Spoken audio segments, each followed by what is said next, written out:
E aí, tudo certo?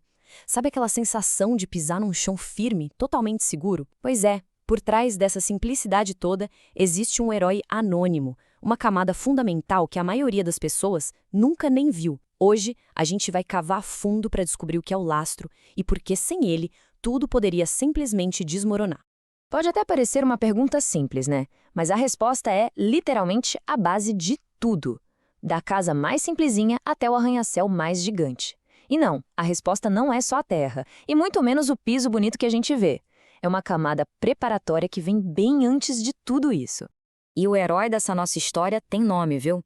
É o lastro.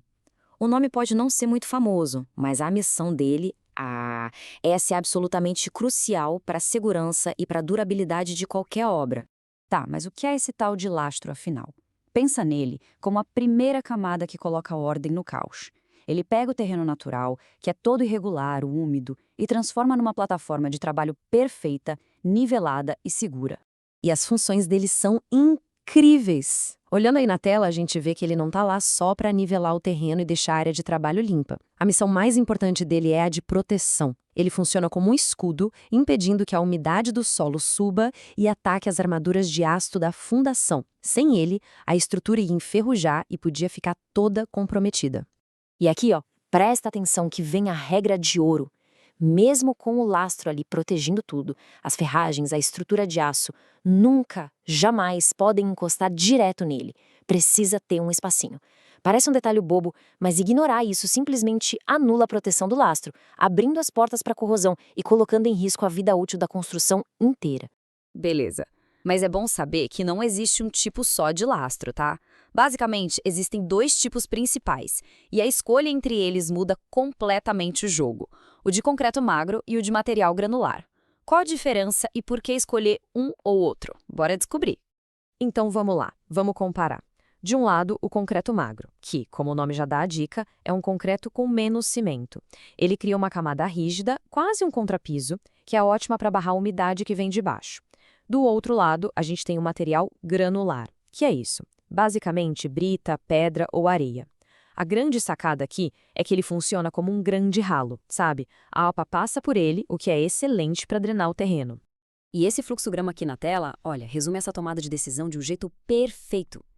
Repara como a escolha se divide, dependendo se a base é para um piso ou para uma sapata, que é tipo o pé da fundação, ou para um bloco de coroamento, o engenheiro decide se vai pelo caminho do concreto ou pelo caminho do material granular. A decisão sempre leva em conta a necessidade de drenagem do projeto. Tá legal, já entendemos a teoria, mas e na prática? Como é que a equipe na obra transforma um monte de terra numa base perfeita? Vamos ver a execução, mão na massa. Olha, para o concreto magro, o processo é até que bem direto. Primeiro, a mistura é feita na betoneira, seguindo uma receita certinha. Depois, a equipe, geralmente o pedreiro com o servente, lança esse concreto sobre o solo, que já tem que estar compactado, e vai espalhando até chegar na espessura certa. E para fechar com chave de ouro, vem o nivelamento, que tem que ser super preciso. Agora, quando a gente fala do material granular, a história é um pouco diferente. A equipe também lança e espalha a brita ou areia, mas o pulo do gato aqui é a compactação mecânica. É aí que entra em cena uma máquina específica para garantir que essa camada fique bem densa e estável. E aí alguém pode perguntar, mas de onde tiram tudo isso? É no chute? Que nada. Toda essa metodologia é baseada em dados do SINAP da Caixa. Pensa no SINAP como a grande enciclopédia, o manual de regras da construção aqui no Brasil. Isso garante que tudo seja feito com a máxima eficiência e segurança, seguindo um padrão nacional. Então, lembra que eu falei que no lastro de brita, o pulo do gato é a compactação? Pois é, e para fazer esse serviço, tem uma verdadeira estrela no canteiro de obras: a placa vibratória. É essa máquina que garante que as pedrinhas ou a areia se encaixem perfeitamente, sem deixar espaços vazios, formando uma base super firme. Agora, se prepara para essa curiosidade técnica que é bem legal.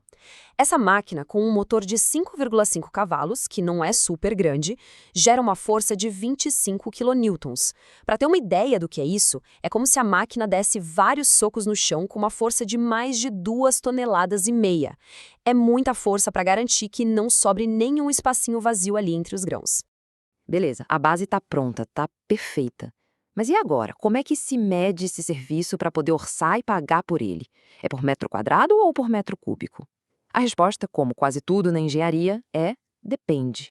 A lógica é bem simples, na verdade. Pense em pintar uma parede. Se a espessura da tinta é sempre a mesma, a gente cobra por metro quadrado, né?